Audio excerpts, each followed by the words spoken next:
Right, hello Jane. Hello. Fabulous to meet you again. Yay. This is what I hope will be a series of videos. Celebrant, I'm going to ask to see if I can desperately find a registrar, although I'm not convinced that they would want to do this. And I've got a vicar lined up who seems quite keen, because they are the three people, organisations, institutions, whatever, that conducts wedding ceremonies, although only two of them can do it legally. Yeah.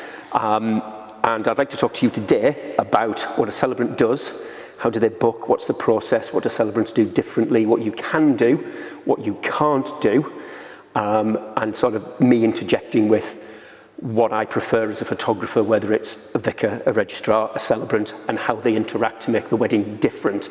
Some ways good, some ways bad for the couple who are generally paying quite a lot of money to get a service. So there we go. So tell me, to start with, who you are and what do you do? My name's Jane Grayer. I run a company called Grayer Celebrant. I am Grayer Celebrant. I am the celebrant. There is nobody else. So if you're booking Grayer Celebrant, you're getting me. And I've been I've forgotten what I am then. I've been a celebrant for quite a few years, about 8-9 years now. At one point I was a registrar, which is why that suddenly, as you mentioned registrars, it slipped into my mind. She's moved over to the dark side. But it was definitely very much part of my journey, because I think I loved being involved in people's weddings, having a part in their special day, but I got frustrated with the fact they were all the same. And I could do 7 on one day, and each one of them would be the same because the couple had chosen the same bits in the same order. So that was one of the reasons I started looking at seeing what was different and what was available out there, and came across the world of celebrancy, which was completely new to me. So talk me through what a celebrant does that's different from a vicar or a registrar. So as a celebrant, I create and conduct unique wedding ceremonies, funeral ceremonies, naming ceremonies, so that's an alternative to a christening, renewal of vows, or any other ceremony you can think of. Right. So there's not a restriction from my perspective on what ceremony I'm prepared or able to create for people. And they're always focused very much on that couple. So it's built around what that couple, who that couple are, you know, what do they like, what are they into, what do they want the flavour of the day to be like. For my ceremonies, there's always a lot of humour. There's always a lot of banter going on with the guests. So it's creating a very relaxed and informal atmosphere, so everybody can then focus on what the couple are saying. So at the point they come to do their vows, they make an exchange of vows together, which is whether they've written them, whether we've written them together, or whether I've written them on their behalf. Everything becomes so much more heightened and so much more meaningful, because we've had their storytelling, if you like. So I always like to tell the couple's meeting story, how they first met, first dates. So I'm going to interrupt a little bit. So you would spend more time with the couple, getting to know them before the wedding, to be able to craft their story that you then share with the rest of the audience, the guests, the congregation, that possibly don't know the full story behind how they met, who said who loves first, whether it was Tinder, whether it was one of the other, or whether it was actually the old-fashioned online, in a pub kind of thing. So how much time would you spend with a couple beforehand, getting to know them? So before people book me, I normally spend a good hour with them, so they get to know me a little bit, they get to see me. I'm a very particular personality, and if you don't like my personality, you don't want me there on your wedding day, because this is a calmed down version. I'm a bit bigger, a bit louder at your wedding day. But the reason I asked Jane is that Jane is very much like me, with gregariousness, extrovertness. We have worked together. We bounce ideas, we bounce banter off each other, and it's a much more enjoyable experience as a photographer, being able to do that, rather than being very ultra formal sometimes and clinical almost at a wedding, where a wedding should be full of love and laughter. So sorry to interrupt, but that's good. That's absolutely fine. And I think a lot of it for me is enabling the couple to know what it is that they're buying. So I explain the differences between what I do, what a registrar does, so that I cannot currently do a legal ceremony. Hopefully that will change in the next couple of years. Fingers crossed. But at this point in time, I can't. So most of my couples will do what's classed as a 2x2 with the registrars, two of them, two witnesses, on 9 o'clock on a Monday morning, or whenever the registrars will let them do it, at their local register office, and it works out an awful lot cheaper for them for that section. And when you add that in with my fee, it's still cheaper for most people. Yeah, I'm just going to interject us a little bit. So I've done quite a lot of research on registrar wedding fees around the UK. Churches are slightly different depending on whether you're Church of England or a Catholic, and I'll come on to them and possibly touch on that later. So registrar's fees for a simple 2x2, as you say, so that's 2 couples, 2 individuals, 2 witnesses. It's £57, I think, is the legal fee at the minute. That might change slightly, but so 35 each to give notice. Yeah, and then. But it's not an expensive way of getting married. No. From a photography point of view, what has happened is that registry officers have noticed that people are doing that a lot more, and then using a celebrant.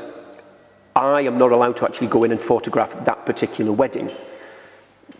Yes. Really? Yes, because they are using the fact that it's only 2 people plus 2 witnesses as a minimum. They've made, quote, a business decision to charge more for extra guests. So whether or not the room where they get married can accommodate 5 or 6 other people, that's irrelevant. They're only allowing 2. And if you want more people there, as a photographer, 5th person, you have to pay more. Which, from my point of view, is really, it's very disappointing.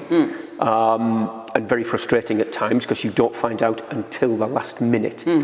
And very often the registrars don't tell them that. So that can sort of add into the frustration and possibly extra costs that if I can't do that, maybe they're going to book me for an extra day to do stuff on, etc. So one of the benefits for me of using a celebrant is you get to know the couples as intimately as I do. But you don't place restrictions on the photography. You don't place restrictions on the number of people who you're going to conduct a service to. So, sorry to interrupt, I just thought that was important to sort of put across. Yeah, and I'm intrigued by that, because there always has been differences in different register offices depending on the size of their small room. So, certainly at the point where I was doing it, there was a small room that would accommodate a few more, so they actually allowed within that cheapest band, if you like. Absolutely. A few more guests, and there was always a photographer there, so that's a new one for me. I think registrars need a minimum of 6 people in a room. That's a closet. I don't think council offices, which is where registrars are based, local authorities, have rooms that are actually that small. So it is a business decision that they're making to make more money out of the couple if they want a photographer there, or they want granny there, for instance. No, we're going to charge you more for that. So, yeah, and it's a shame. I mean, it's tricky, isn't it? It is very much around money for county councils, which is who runs the registration services locally. They have to make money, and weddings is one of their biggest ways of being able to do that. Absolutely, and they do it in many different ways. So which is why there tends to be friction between registrars and celebrants, where it would be lovely to be able to work more closely with them, but it tends to be, it's either us or them, which is frustrating because anybody that's using my services is also working with a registrar, and I'd love to be able to kind of go, just speak to John, just speak to Betty. She'll help you with that section. That'll all be sorted, and they know what's going to happen next, so there's not an issue. And sort of following on that, from my point of view as a photographer, I would love to be able to work that closely with the registry officers that I do work with, but you're always at arm's length. So if a couple is getting married in a registry office and they're doing a 2x2, I would love to be able to say, actually, can you squeeze me in right at the back, in the corner, silent shutter for 10 minutes, and I've got some of that special moment when that legal bit is done. I'd love for them to be able to, now, I've worked with you before, so I know what you do at your services, just to stand to one side rather than smack in the front. So I feel sorry for videographers who tend to have a video camera at the back, because first kiss, exchanging of the rings, there's always a registrar pretty much smack in the middle. And I don't know why they do that. I don't know whether or not they have to visibly observe the exchange of the rings. That's not a legal part of it. I don't know why they just can't move to one side to give more of the guests a better view of what's going on rather than them. So, from my point of view, celebrant's absolutely fabulous. You know what's going to happen. I've seen you take 3 or 4 steps back, knock into flowers and walls to get out of the way of the photograph. Not that I want the attention drawn to me at all. Which is really funny, because I know what Jane's going to do, and I know when she's trying to move backwards, so I follow Jane as well. But that's a really big thing for me. It's that first kiss moment. It's that exchanging of the rings, or doing the hand fastening, jumping the broom, the sand, all of the things that you do that we'll come on to in a little bit. That's the important part. The couple, no offence to you, don't really want anybody in it. Registrars are there. So, yeah. I mean, and that's influenced, I mean, I think we're probably jumping about all over the place, but never mind. That's part of why I do my ceremonies the way I do. So at the point where the entrances have been made, so we've got both parts of the couple there at the front, rather than them standing in that registrar's position, so the couple facing the registrar with their back to their guests, so everybody's looking at their bums, I always put them to one side in the space. I stand on the other side. So there are plenty of opportunity for the photographers to get photographs of the couples reacting to what I'm saying without me. And they can get me in them as well. So they get a combination of the two. Because obviously I'm a large part of the ceremony for couples. They booked me for a reason. But those, particularly those key shots. So at the ring exchange, it's tricky not to be there. But I tend to bring the best man to stand next to me. So we're at least the photographers have got space in front. But certainly first kiss, you don't need me in that. Vow exchange, so depending on how they're doing it, if it's something they've written themselves, they don't need me there. If they're doing a repeat after me, so I'm saying a bit and then they're saying it back to me, or saying it back to each other, then I tend to have to be there for that. But any moment I can remove myself from that to give the photographers the chance, and the guests to see more clearly, but the photographers the chance to capture those moments on film. Because those, the couples get two things to keep afterwards. From me, they get a copy of the ceremony, nicely presented, with all of the words, everything's been exchanged, they get that. But their other thing for most people is their photographs or their video, combination of the two. So those are about, for me, it's enabling the photographer to capture the whole emotion of that day. That is the word that I personally, and the people that I sort of work with and train and coach, etc., that's the word that's important. It's not so much having a technically perfect photograph, it's capturing the emotion that's in the photograph, because when you look at a photograph, it's a visual memory. Your brain starts to pick up the emotions that were going on in your head, in your heart, when you see that photograph, when you go in for a first kiss and you bang noses. Because that's the laughter that's there. And I don't want to see somebody in the background spoiling it. I want to see those faces, absolutely. So it's the emotion that we want. And celebrants give us their emotion. We love that. And it's all focused on the emotion. So for me, it's always bringing out the whole range of emotions. So make people laugh, make people cry, as far as you possibly can. In a nice way. In the best possible way. I don't tend to beat them up that often. Occasionally, but not very often. Unless you're not doing what you tell them to. If they're not behaving themselves. Weddings are great without couples sometimes, I know. It's just... But it's, and it's capturing that for everyone that's there. So enabling all of the guests to relax so that they're not thinking, okay, this is 10 minutes and then I can get to the bar. Because they've heard it before. They're thinking, oh, she's asked us a question. Oh, we better answer. Oh, my goodness. Oh, we're involved in what's going on. And then they're engaged in hearing the story. And again, from a photographer's point of view, that guest engagement is a mine of emotional photographs to be able to move around, because, again, some registrars don't want you to move. Celebrants really couldn't give a hoot as long as you're not right in the front. That can't get in the way. And you can walk around, you can get the guest's reaction to what's going on and the stories that are being told and the laughter and the fun. And that's just as important, I think, in capturing the emotion of the day, the wedding, as it is in capturing the couple. And why does that not start at the ceremony? That doesn't make it any less decorous, if that is actually the word. Well, I think the legislation says that the marriage has to be conducted with solemnity and dignity. And I don't think laughter breaks solemnity and dignity at all. And if you think, so the legal part of the ceremony that's done by the registrars is 21 words. It's a verbal contract. That's the bit that is legal. It's not the signing of the register. It's not the given, as you say, the exchange of rings. There's the declaration and the vow exchange. So that at its minimum, that could be 21 words. And that's the bit that needs to be, and that always is, because that's the point where the couple are really focused. And to be able to have all of that laughter beforehand and all of the mickey taking out of their story, because people's stories are wonderful. Oh, God. How people ever meet each other and get together. In the 21st century, I have no idea, especially some of the stories during COVID have been incredible. No names, but I'm sure some of my couples potentially broke the law sometimes, but In the name of love, I think we're okay with that. They went to a party, Boris, so we're fine. Yeah. I forgot what we were talking about before that. We were talking about the 21 words. Yes. Yeah. So the fact that that's the bit that has to be solemn, and so if people have been allowed to relax and let off steam beforehand, if you've got kids there, then, because it's up to you whether you want to have kids there or not, kids get bored by weddings. They're not really interested for a kid. They've been up early, they've been all this excitement going on, lots of people, so at the point it comes to the ceremony, they're bored. Now, I'm just going to interject a little bit about church weddings. Yeah. Churches often have play areas for children, and I've not come across a vicar who doesn't like children playing, shouting, screaming. Vicars are mic'd up, they've got the PA system, but they've got a play area for the kids, which is absolutely fabulous for the kids. Brilliant. So they can go away, they can be entertained by parents if they want, or if they're older, they'll just entertain themselves.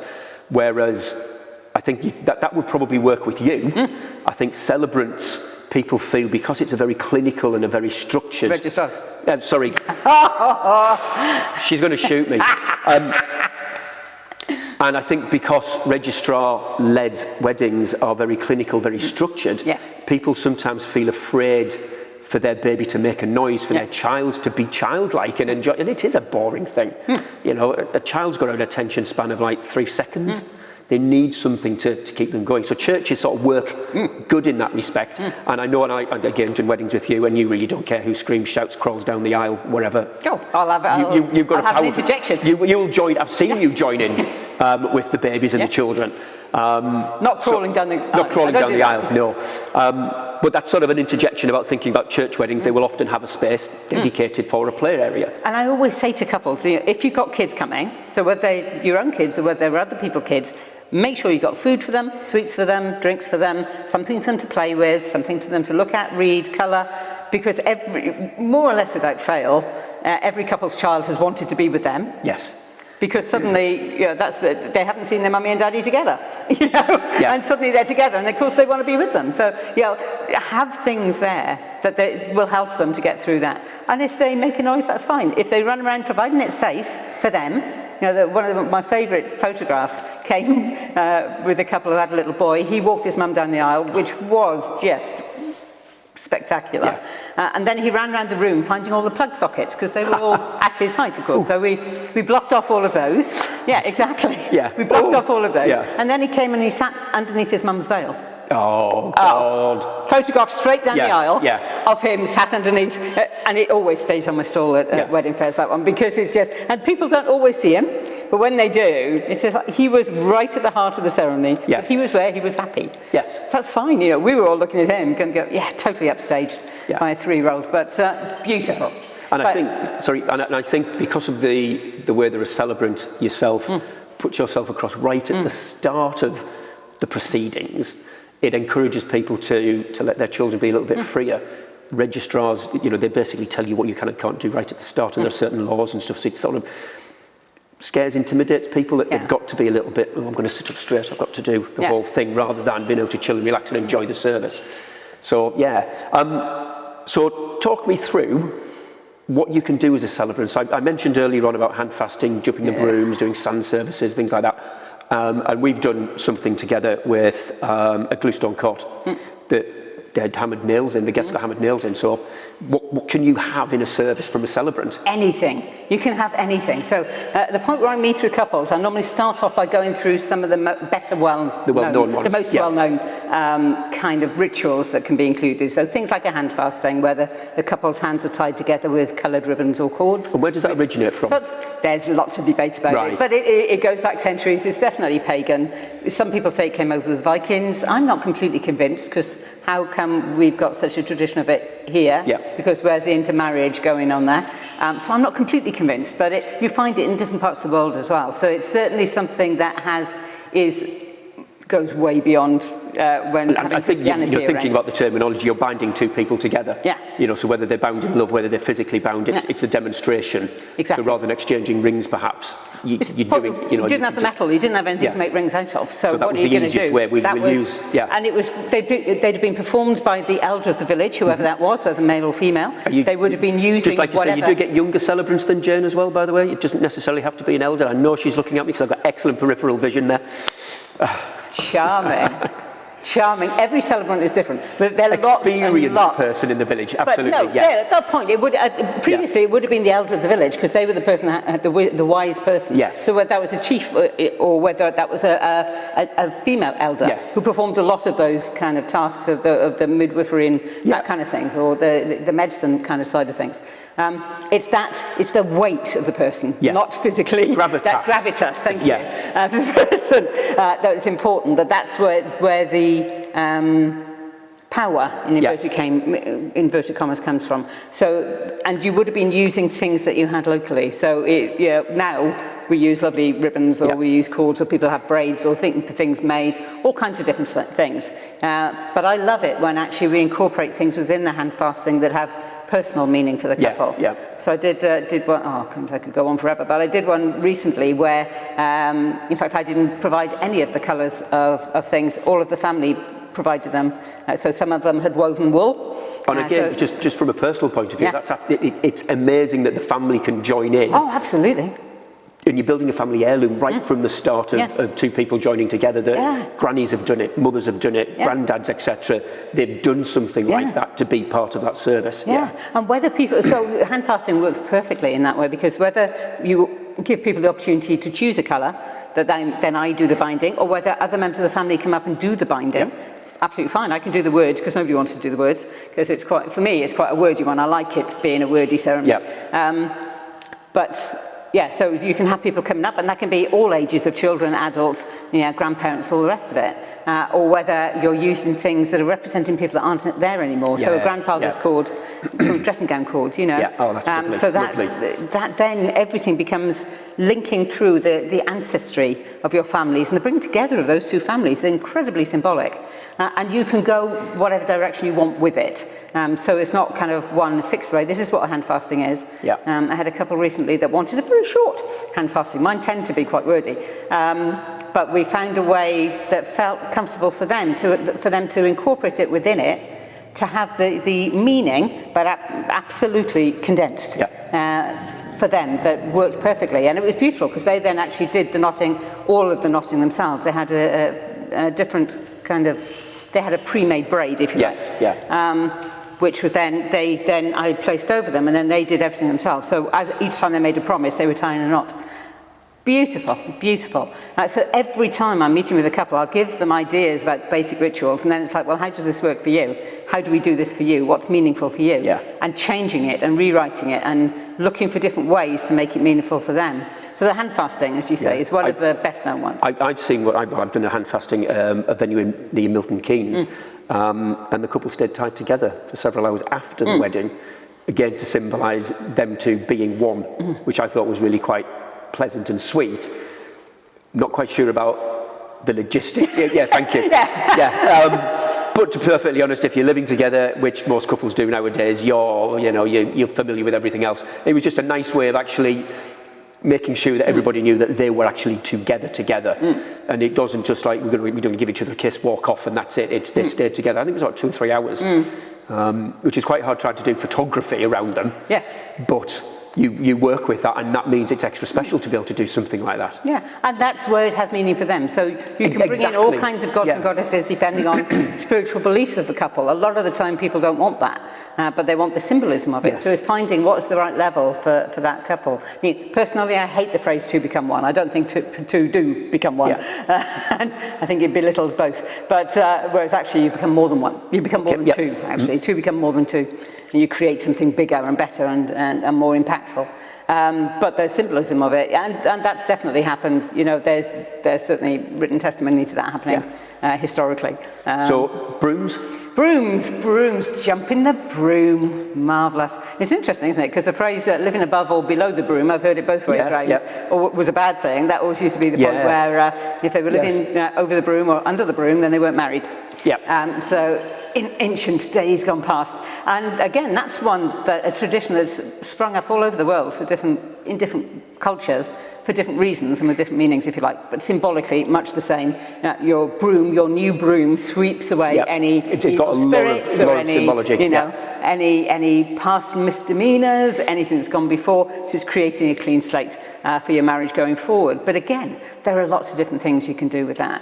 And it can be, so I've had them where we have swept the aisle. I've had it where, so the person I did with you, where we spent the engagement a couple of hours walking around a forest, picking bits of wood up that meant something to the couple. So because they were the forest part of it was really important to them. Their only brief was to only pick up things that they felt drawn to, not to be looking for this, that, or the other, just to pick up things that they were drawn to. I must admit, that's probably one of the longest pre-shoots I've done. But, I thought we were never going to get back to the car. It's a good job. One, I can map read. Two, I know those particular woods. It was Wentwood Forest, and I know them like the back of my hand. But we had, it was a great couple of hours wandering around. Thinking, how about this? It doesn't, and it literally, it doesn't feel right. Right. If it doesn't feel right, get rid of it. And to an individual like me, it's just like, it's a piece of wood. I'm going to use it for something completely different. It's the couple that it has to have a particular feeling and meaning to. And so their broom, when I made their broom, that was very different to any other broom that I've ever seen, because it was made up of all of the things they'd chosen. And then within that ceremony was included the meaning of each of the different kinds of woods or plants that we had involved in it. Of which they, again, going back to our times when we were much more in touch with nature, then every tree has got a different meaning, different strength. Absolutely, what's the symbolism of it? So bringing all of those into their ceremony is fantastic. And it's a good fun one. In the days gone by, you used to get the groomsman to hold the broom, but I think there were far too many incidents of the groomsman deciding to up the broom. So now, for the most part, it tends to get laid on the floor. But I'm doing one next year at some point where everybody's going to jump it. They're going to jump the broom on the way in to the room. Oh, brilliant. So all of the guests? All the guests. Every guest is going to be stepping over it. For a photographer, that's a really sweet moment, especially for couples. You're almost reinforcing your own love for each other by doing it again. Absolutely. And it is, so if you're thinking about renewal of vows, it's that thing of from this moment forward, isn't it? Because whatever vows you've said at whatever point, how often do you get them out and look at them? How often do you remember what you actually said to each other? But actually having something that you reaffirm the commitment that you made to each other. It's brilliant. I love them. Sand? Sand.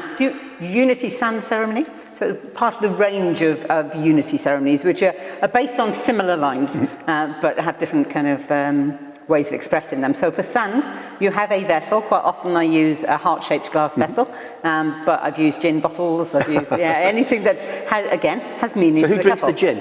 Up to the couple, they go through not you, obviously. I don't do it now, unless they particularly want me to provide the gin bottle, in which case, then I might have to. It's a tough life. It's hard. You got to do what you got to do, and then the couple, or again, this can extend out. So if you've got kids, if they've got kids, it works really well because kids love sand. Not always neat, not always tidy.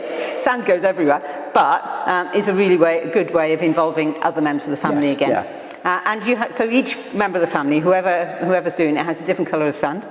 And for me, I like bringing in the meaning of the colours from the hand fasting. So it gives a bit more meaning to which colour you're choosing and why. You are very colour orientated. I like colour, so then each member of the family takes it in turn to pour some of their sand into the vessel. And obviously this creates a unique design that you couldn't possibly replicate because, just not possible to. Different on both sides, of course. So sometimes they're looking at it from the top and thinking, oh, this doesn't work. Then they look at it from the side, and obviously it does, because you've then got the different strata. And the symbolism of it, which is the important thing in a lot of ways, is that although each of the different colours brings something itself to that family or to that union, if you ever tried to separate out, they stay individual. They don't become one. Yes. But if you ever try to separate out the grains of sand, then you can't do it.